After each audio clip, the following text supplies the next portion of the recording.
it's almost like can rage or anger or be constructive, be productive. Yeah. You know? Yes. Yes, it can. And being annoying is a really great quality. 1, 2, 3. Welcome to She Rocked It. This is the place where ladies are talking about the ways we're blazing our trails and the things that put the wind in our sails. Hey, Rockstar. Thanks for tuning into the She Rocked It podcast. I'm your host, Karen Gross, and I could not be more excited to share this conversation with you because I am speaking with a true pioneer, Joan Hendricks. Joan was the first woman dean of the University of Pennsylvania's School of Veterinary Medicine. And if you're an animal lover like me, you know that Penn Vet is one of the top vet schools in the country, if not in the world. And Joan was the first woman dean at the school. She also served on the faculty of the school for over 20 years, and she was the first woman named to an endowed professorship at the school. And this was not an easy journey. When Joan entered the field, there was actually a limit to the number of women even allowed to apply to vet school. So you're going to hear so much in this conversation about how Joan blazed a trail, and interestingly, how she used anger as fuel for her fire and for her passion for veterinary medicine.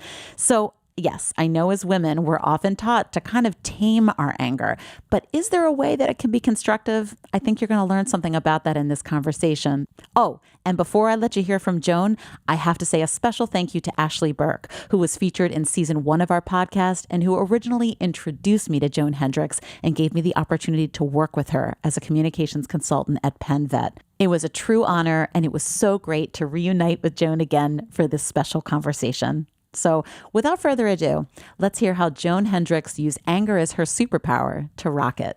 I am almost speechless because today, here on the She Rocked It podcast, I am speaking with one of my sheroes, meaning woman heroes, who I have had the great honor of also getting to collaborate with in my communications career. She is a pioneer, a true pioneer in the field of veterinary medicine. Welcome to the She Rocked It podcast. I still want to call you Dean, Joan Hendricks. That's that. As long as I don't, honestly, as long as there's no Mrs. in there, I am a Mrs., but that's the only title I'm not fond of. But Joan is a good one. Joan. Well, I'm honored, Joan, to see you again. We had the great pleasure of getting to know one another a number of years back when you were the dean of the University of Pennsylvania's School of Veterinary Medicine, aka Penn Vet. We'll call it Penn Vet for short. Yep.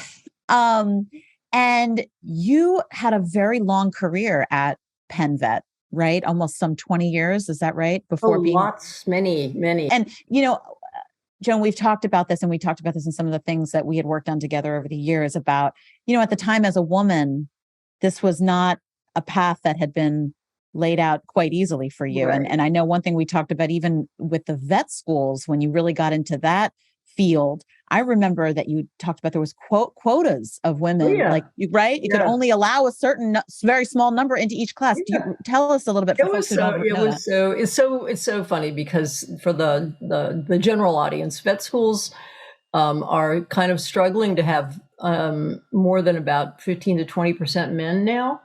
And that's been the case for quite a while. But when I was applying before Title IX in 1972, which was not just about sports, it was actually about equal opportunities for women in higher education.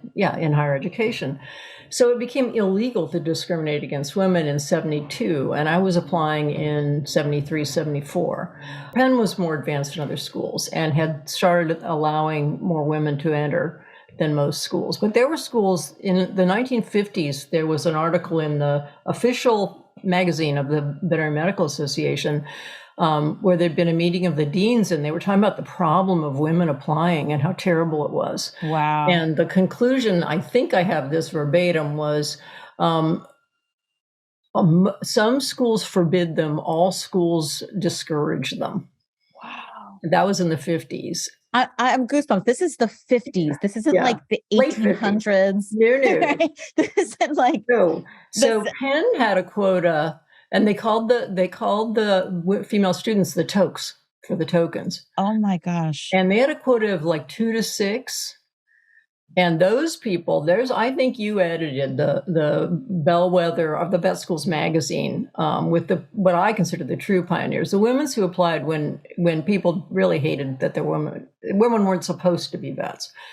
But in the early 60s, Penn had a couple of people, men, because that's who was on the faculty, who just said, that's ridiculous. We're going to admit women in the proportion that they apply. And it started opening up a little, but when I applied, it was still an overwhelmingly male profession. Mm-hmm. And as it happened, I had just come from Yale, which also didn't want to admit women, but did. So when I started at Yale, it was 9-1 men to women. And when I started in vet school, it was, I don't know, the profession was overwhelmingly male. I mean, maybe 4-1 kind of thing. And there were a lot of, I had not a classmate, but somebody who was younger than me, who when she graduated and went into a dairy practice, somebody came out with a rifle and drove her off their property. Oh my goodness. Yeah. And in my time, when I was dean, so in the last 2 decades, we have a really great swine program and not figuratively speaking, but real pigs. And women, because most of vet students are women, would specialize in that area. And at least one time they were told, we just can't hire women because the other workers won't respect them, which is a load of crap. And I also, people were asked if they were going to get pregnant when they applied for jobs. It was a lot of things that you can't believe. So that it's now flipped. So everyone's kind of wringing their hands about, oh no, there's no men. I'm like, hey, give us no women for like thousands of years. Give us our couple decades here. We'll come back around. It's going to be okay. So much to unpack there. Where do we even start about all of it? We talk about this here at She Rocked It, about what gives women the courage to step into their strength, their voice, their path, and you clearly had a lot of courage, along with the other tokes, you might say, to be among that small group. It takes some serious guts, to stand up and be in a room that's 9-1, right? And be the one. Yeah. So what do you think gave you that courage to follow your calling in the veterinary field? Well, I'm going to say first, my parents and the way I was raised. So I found a lot of other military brat women whose dads just presumed they could do it. And remember, the military integrated racially very early. It took a while to integrate gender-wise, but there's just an attitude. So it sounds like I'm preaching about the military, but this is just what I experienced through my dad. They're just like, can you do the job or not? And if not, why not? And get going. And and I have to say, I encountered that in my mentors throughout my career, and they were mostly men because that was always the world I was moving into. And I just want to give them credit for, I'd be pregnant and they'd be like, well, can you do this in a month? And I'd be like, well, I think I'm going to have a newborn baby. And they go, oh yeah, that's right. It's just kind of moving forward. So anyway, my dad was just like, of course you can do it. And my mom, in a different way, couple things. One is she could not stand the role of housekeeper, which is what she was, homemaker, housekeeper. She adored my dad. I think she had a lot of fun with us. She couldn't stand that female role. And I think that was kind of helpful. It made her mad all the time, a little bit, I now think. And being mad at not being able to do stuff is in me. And it's not overpowering, but things tick me off. And the idea that I would be told I couldn't do something, I couldn't even try, that just was a ridiculous concept. And if you kind of said you're not allowed in here, then I'd be like, well, that's where I'm going. And I would say pretty much that's why I applied to Yale. I knew one of the Ivies. I didn't know them apart. I wasn't, my family roots are in California. I didn't know anything about Ivies, but I knew that one of the schools had lowered its barrier. So I applied to Harvard and they sent me back an application to Radcliffe because they had not admitted women. And I didn't know what Radcliffe is. So I threw it in the trash and figured out it should be Yale. So anyway, the idea that I wasn't welcome made me mad. And I actually was invited. I lived in Carlisle, in small town Pennsylvania at the time. And they had a Yale alumni welcome for the admitted students. And they held it in a club that didn't admit women. Wow. So my dad and I drove, with like all delight and great, we're thrilled on being honored. And so we pull into this club and they go, uh-oh. And we just sat there. And I would love to have a video because I have a hunch my dad's presence was worrying to them. But we were not going anywhere. So anyway, then they figured out that they were going to let me in. It just never occurred to them there'd be a female admittee, right? I'm again. Isn't that incredible? It's so stunning. And I love that your dad was supportive. It sounds like, yeah. Yeah. It just never occurred to him anything else. It wasn't like defiance. It was just like, well, that's stupid. Of course you would, if you want to do it, do it. Yeah. And if you want to do it and you can.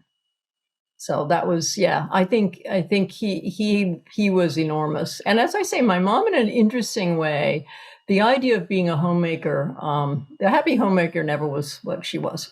She was a homemaker, but she did not like it. And tell us a little more about, kind of your journey onward, because it's not like you get in and everything is coasting along. Yeah. I mean, it's raising your voice in a classroom where you have to perhaps work doubly hard. I mean, how did that feel? Because we know where you ended up, but I'm sure the path along the way was a lot of, slashing through the forest, making that trail for yourself. Being told no was like a red flag. I mean, like to a bull, not a red flag, like don't do it. I was going to say it was like a green light, actually. Yeah, I love that. No, it was like a let's go here. I love that. I love that almost being fueled by a little bit of, I don't know if it's anger is the word, but a little bit, I'm going to prove it to you that I can do. I think that's important to recognize, because I think sometimes women kind of tamp down on some of those feelings. Don't. Yeah, I actually had a student ask me, like, what do you do if you're worried people won't like you? And I couldn't even understand the question. Like, if they're not going to like you, you're taking their stuff. You're encroaching on an area that depends on the people, right? The world changes and there's a lot of people who are really welcoming now. It's almost like can rage or anger or be constructive, be productive. Yeah. Yes, it can. And being annoying is a really great quality. And I also learned, this got old pretty quickly, but being underestimated is also, you can flip it and make it a superpower. Like if people underestimate you and then you win, they don't know where you came from. And so I like to win. I always say I don't like to compete at all, but if there's a competition, I don't want to lose. So that would mean winning. You are firing me up. Listeners, are you fired up right now listening to Joan Hendricks? Because I'm just ready to take on so many things right now. Embrace those feelings. If people are annoyed by you, that's probably a good thing. At least they're not ignoring you.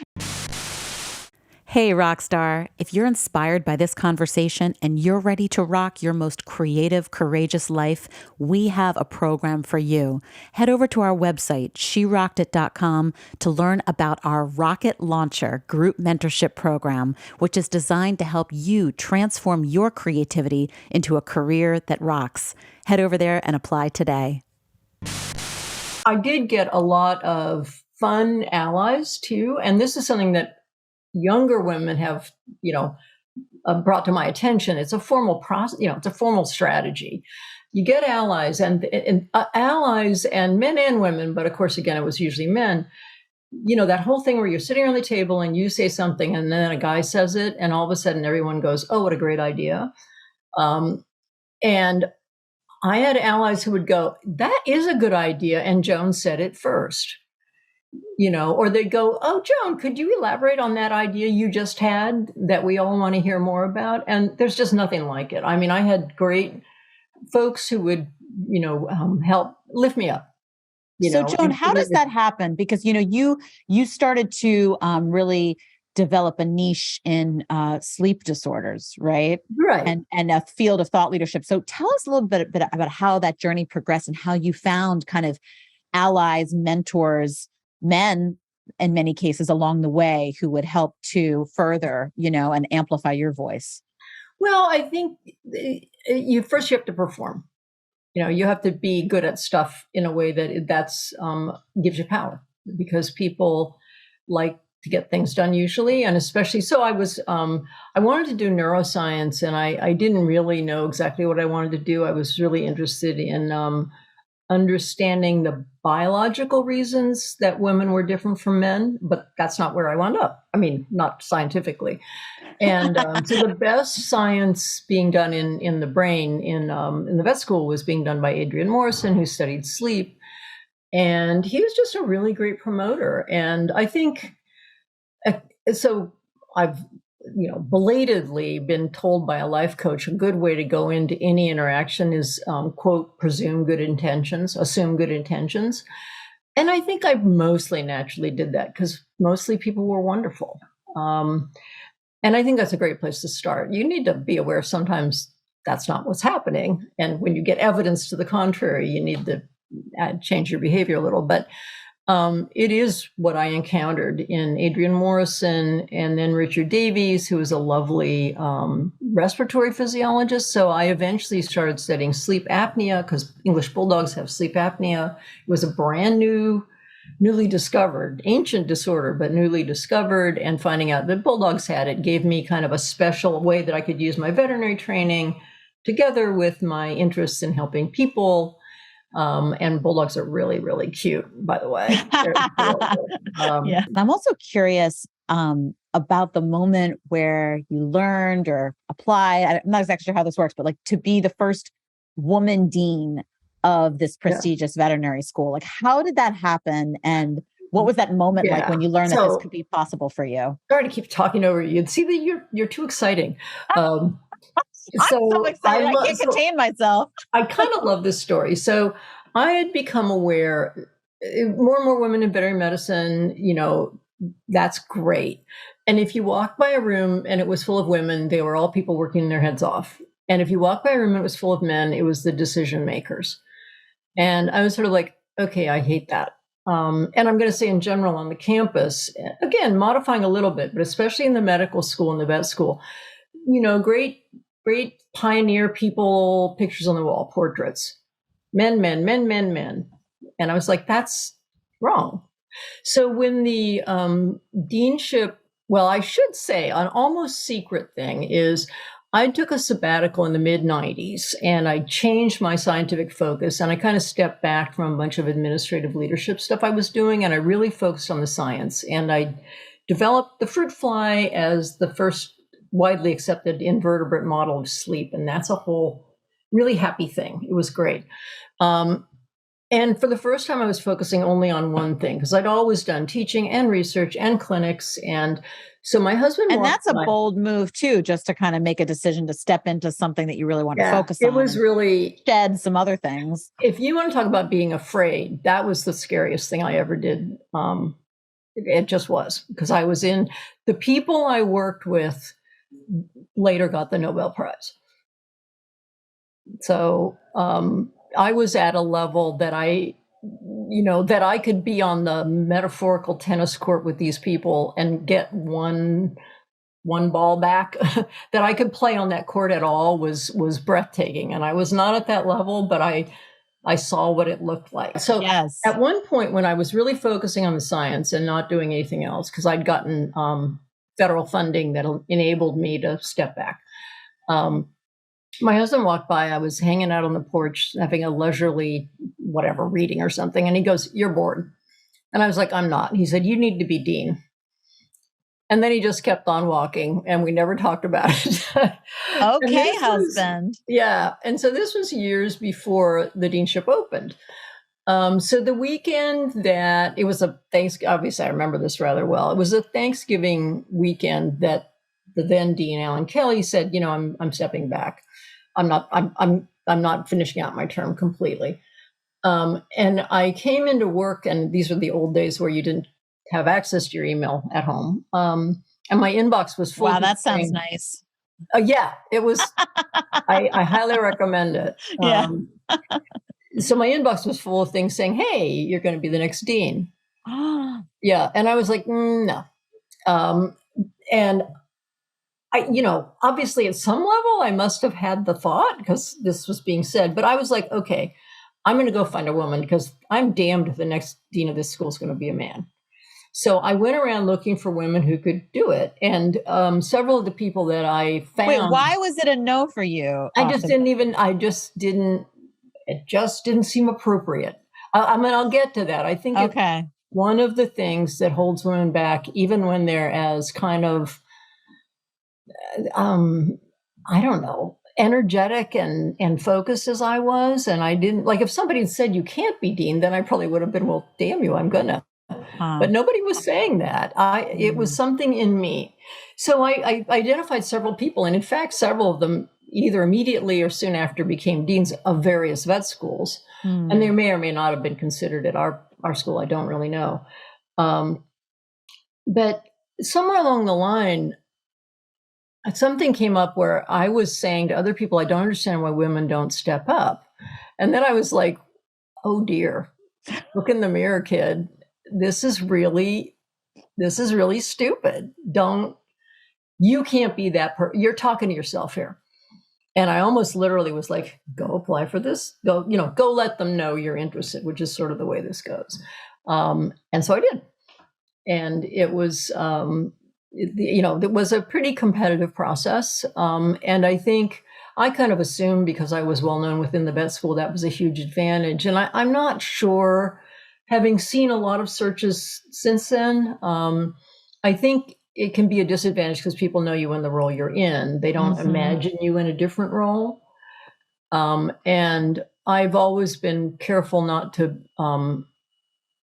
I've tried not to be pushy and aggressive and offend people, even though it doesn't bother me.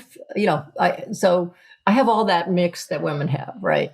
So I wasn't going to be like, hey, vote for me for dean, which isn't the way it works anyway. Right. But I think I was a little too laid back. And it was hard, I think initially, it was hard to envision me in the role. But I ended up with the role. It is a dance. It is all these tensions, even like you said, for someone who had been rather confident and kind of stick to the, like when it was placed in front of you, some resistance, some imposter syndrome, perhaps. Oh, me. And I feel the same way, Joan, about myself. I never doubted that I could do the job. It wasn't, and even when it was kind of an impossible job at times. I do want to say, even where I expected some kind of pushback from being female, which was the legislature in Harrisburg, which is, the definition of Pennsylvania is we're a whole lot of rural areas and a few urban areas. And I just expect, and the legislature is overwhelmingly male, and that's a place women need to get in there. All the state legislatures. Absolutely. But, people didn't even do a double take. If they did, it was so subtle I couldn't tell. I kind of expected some stuff about, oh, it's a woman. Oh, how weird. And I got none of that. It's funny. And from the dairy farmers too. The same kinds of people who brought a shotgun out for my predecessor. Other women, everybody was great. And during your career, and I imagine in those years as dean, you saw the profession kind of make a total flip too, right? Where now, like you said before, it's largely women who are becoming veterinarians. Tell us a little bit about that phenomenon from your perspective. What's going on there? Well, I think that anywhere that there's higher education and there are not barriers, women are predominating. Undergraduate medical schools starting to be predominant in law school, still not in engineering in a few of those areas, and I think, so this is like utter speculation, but I think women are really good at all that stuff, and women are good, with their brains. And I think everybody likes to solve puzzles, but I think women especially. I don't really fall for the women are the only nurturers kind of thing, but I do think there's a bond between women and children and women and animals. And if you look around the world, the people who take care of animals are women, even if the men own them. When I went to India for related to dean stuff and went to some of the rural areas, the women were the ones taking care of the farm animals. And if they could get financial compensation from taking care of them, they became the people who earn money in the household. So anywhere that you can, there's studies. Women are the caretakers, and that includes animals. And women have really great bonds with animals. So what I think is that women are great scientifically. They're brave. They don't cringe from fluids or pain or I think. And I think as soon as they lowered the barriers, what happened was the natural push from women to be veterinarians they just pushed on through. I think it was always there. And women were veterinarians from when they weren't allowed to be. So of course, when we're allowed to be, then we are. So that's what I think. I think it's what's always been there. And the only reason we weren't predominant was because men forbid us. It's so interesting. And I know you've obviously now become such a role model to this, these future generations. How did that feel for you? How does that feel for you being kind of this, beacon for this new generation? What does that feel like? And are you still continuing to stay active in the field, even in retirement, or raising your voice in certain ways? So I hope it's true. One of the things that kept me going when things were hard. So when I had my children and I was still working, it was painful to leave the children. There were times the two weren't compatible. I mean, it just was really hard. And I thought, well, I'm not going to be the one who quits. I'm going to be the one that continues, and I'll be a role model. That was really, really important to me. It was very conscious. Sometimes I think you run into the trap of people thinking you're a superhero, and it's neither impossibly hard nor are you a superhero. It's actually something you can do. You just need to persist, take a deep breath, take care of yourself. Don't be with people that don't support you. I mean, you may have been able to tell my husband is unbelievable. Well, I was going to ask you about that. He prophetically predicted that you needed to be dean even before you did.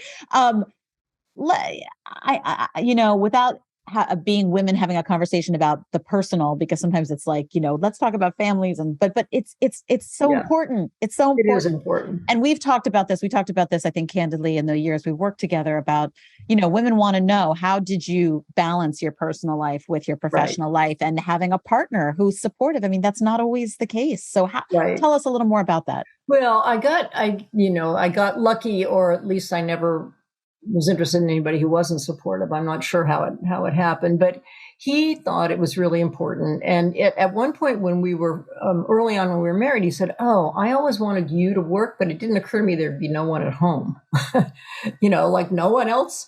And he just stepped up. He did the cleaning. And I shouldn't use past tense. He does the cleaning. He does the cooking. He does the shopping. He does all the yard work. He does most of the car maintenance. Like, I have contributions, but sometimes they're hard to discover. Was that something that you and he kind of like talked about him doing, or was he just like, I'm just doing this because Joan is on her path? Yeah, sort of both. I mean, he always said, I'll take care of the children, and there's a limit to that. And he actually wasn't comfortable with really little kids, and I was. So I basically did the childcare, or arranged the childcare. It was my job until they were about 6 or 7. Once they could read and talk and do sports teams, he was in charge. And, it was all good. And we had other, like, I'm the disciplinarian. He's the one who gives them whatever they want. I mean, other divisions. But we worked out how to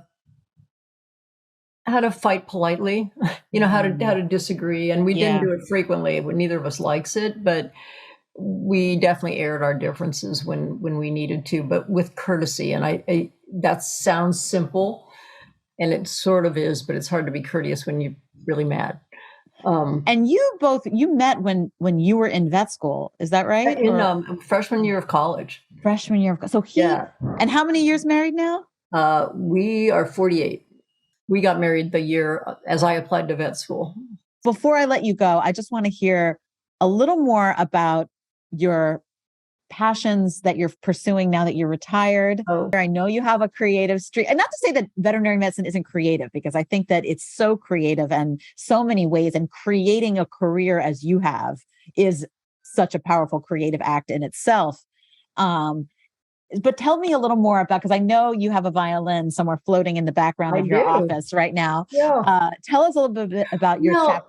So I made a list of stuff like what might I really want to throw myself into, and what might, maybe I'd want to dance. Maybe I'd want to do martial art. These are all things I considered. Maybe I want to do martial arts.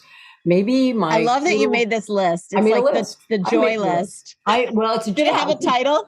I like that. It's a joy list. That is what it is. Joan's joy list. That is Joan's joys. I thought maybe I'd want to ride horses. Like, I love them, but I had never ridden them much. Maybe yoga, and maybe the violin. So I tried all of those. I couldn't find a martial arts place that took people over 7 years old or so. So that was, that was not great. But the two little granddaughters were doing Suzuki violin. And my granddad was a violinist. That's actually was his profession. And I'd never even touched a violin. And so I watched the little girls, and I said what I want for Christmas. The then 4-year-old was starting. We went to this really great violin store, and I just turned to my husband. I said, I want a violin for Christmas. So I'm leaving the room, and you get me one. And it's really hard. I can't even tell you. And I also found a great yoga teacher. I went to a couple different ones and have enjoyed that tremendously. So those are my two things that are sort of, allowing. And the little girls who are now, they were 4 and 8, now they're 8 and 11. They are suitable to absorbing a lot of time and attention. And then I should mention also, I have a son with 2 grandsons in Chicago. So that's the whole kielbasa, and it has been really fun. And my husband and I are both periodically go like, we are lucky, we are healthy, and mentally as good as we're ever going to be. We're both functional, and so people keep on keeping on. So inspiring, all of this, to hear where you're at now, how you're truly following your many joys, getting to spend time with your family. It's wonderful, and just reminds all of us that we can always pivot. We can always really pursue our joys with intention. And I always like to conclude these interviews, as you know, Joan, because you've been following the podcast now, which is such an honor. I always ask our guests, what's one tip to rock it that you would like to share with us? If you're really interested in something, go ahead and be weird. That's what I'm going to say. So the negative would be, don't let that bother you, that you feel a little weird. I think weird is absolutely a positive. It is a positive. Yes. Yeah.